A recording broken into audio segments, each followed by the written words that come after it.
Right. YoungBoy's coming home in a month. Yeah. Wow. YoungBoy's coming home in a month. I'm still waiting on Dirk asking for my email. He's trying to text me. Or no, he's emailed me. I didn't know they could email from the penitentiary. Yeah, they get email from the feds. Yeah. You're gonna be There's sending got I would an out definitely album be his, coming out, I'll right? be his pen pal. Yeah. Who's going to be on there? Do you know? So you know his album was supposed to come out. I think either the month after or the same month he got arrested. And then what usually happens with everyone. Why wouldn't he just wait till he come home? He coming home in a month. No, He's talking about Dirk now. No, we're talking about Dirk. Okay. I mean, it's the same thing that happened with 6ix9ine. It's the same thing that happened with a lot of these guys who have RICO cases. Like, first of all, the label is like, yo, I'm not clearing this. Like, even, when it came to 6ix9ine, he had to go through Create to drop. Like, 10K was like, we're not putting out Dummy Boy after you just called a RICO. You crazy as hell. They about to come here and subpoena all the recordings, all the masters, all the mixes. And, so they said no. I do know Dirk's label. They were trying to be as careful as possible. And, shout to DJ Bands and, Dirk's team, they sanitized it. They sanitized it to a point where it's like, yo, it's really good music, but he ain't talking no shit that could be used in the thing. And that's kind of interesting. I tell you this right now, we got a thing going on with the incarcerated. Tory Lanez is in the lead. Tory Lanez album was hot. Tory Lanez he's doing it independent. He's doing an independent, really on the little jail thing.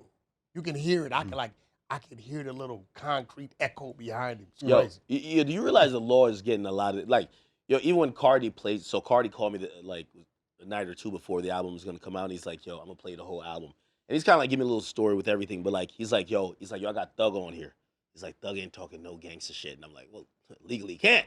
I mean, he can't say nothing, which that's like the change for even YoungBoy coming home on probation, like certain things he can't do.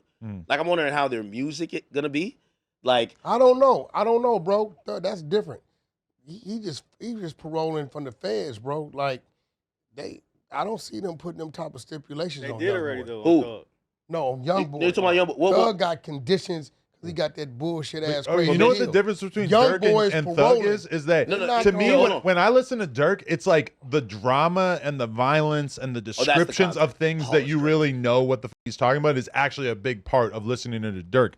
I listened to Thug for all those years and never really sniffed out that he was really doing this thing out there. So to me, that's like I don't really need Thug to be rapping about violence. Dirk, without talking about any violence, it's yet to be seen if anybody's going to really tune into that. Yo, here's the thing with YoungBoy though, right? And this is what they told me about like his last when he got out.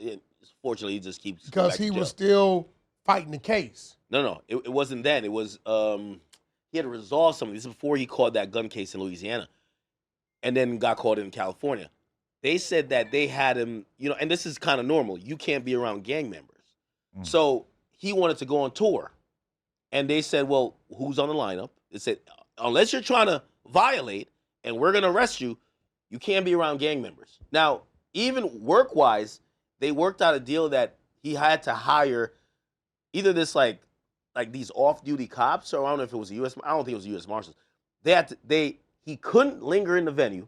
They escorted him to the stage and escorted him out just because at these venues, there were people that were gang members and other people that were supposedly affiliated with him that they're saying this is the only way you could guarantee that you're not violating. And he had to do that for a while. So they would flank him.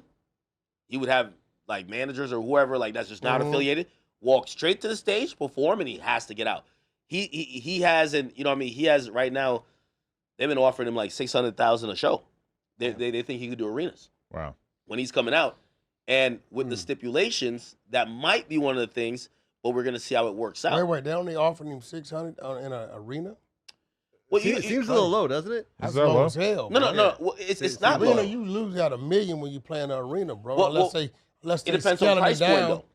Unless they scaling that shit down to like 10,000 or something. No, we're not talking about full arenas. Sometimes lower bowls. Yeah, and what happens too is like, if you're dealing with, I went through this with Rod Wave. Is like, he fills an arena. Like I went to the Toyota Center in Houston. He fills it, but you're not charging like Drake tickets on average are like $200, $300.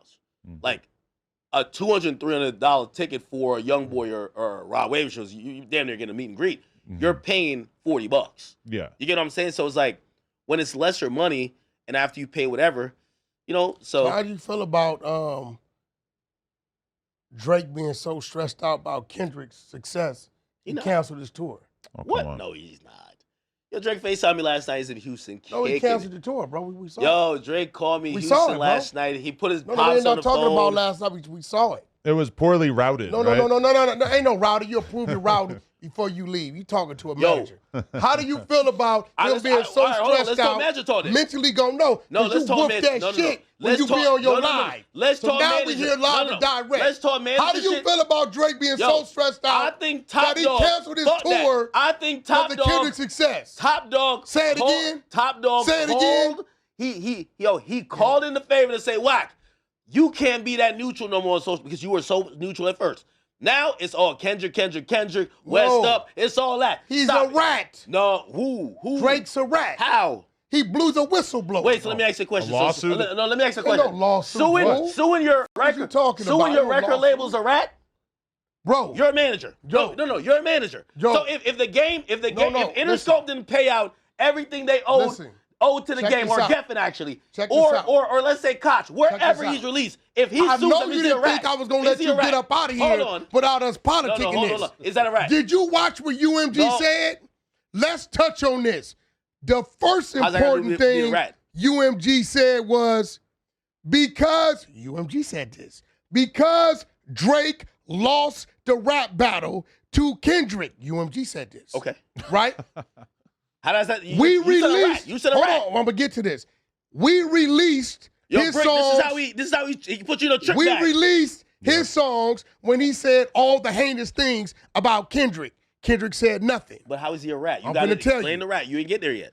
This is what Wack does. When you start talking federal offenses, payola, that's ratting. Especially when you're talking about this very same thing that helped you climb the ladder. Now it's a problem. Hold on. Can I make a hold on? Bro, and I want Joseph Isgo's a close friend of mine. He did 10 years in the feds for payola. You're using weird street rules. This is a fact. You're using weird street rules for this. Hold on. Joseph Let me ask you a question. If payola and Vlad again, you know, this is Godfather over here. And I would never expose any of our conversation. But let me just ask you a question because I think you might have some experience. Okay. If an employee sues an employer to say, hey, listen, I worked certain hours. I was supposed to get compensated based on overtime, but you didn't. Right. So I wasn't paid the adequate amount. So and maybe they approach the person and say they don't want to pay it, so they sue them. Is that ratting? No. That's not ratting. No. So you saying that Drake's suing UMG? How is that ratting? And he's justified a million different lawsuits over the years, including street dudes. But for some reason, this one is ratting. Because, let me ask you something. Top Dog send the kite. That's what happened. The best argument against it is that it's against the spirit of hip-hop, not that it's ratting. Let me tell you how our gangster is. We ain't even got to tell each other. We know what to do. Check this out. So you telling me, right? Now, I really like you telling me. The very same tools that was used to catapult Drake, he never said nothing about it. Now he's saying payola, a federal offense. Joseph Isgro, Google him. He's one of the last. He's one of the last Gambino family members standing. Bingo. He broke Michael Jackson, Van Halen through the means of payola. They gave him 10 years in the feds you have for a point payola. There. I'm giving you a point. Come on, bro. Hold on. I'm giving you a point to say. Could we make could we make an argument that bro, let Top Dog and Kendrick in here. I have a surprise for you. We're not playing. Let Top and Kendrick they're not harmful. What?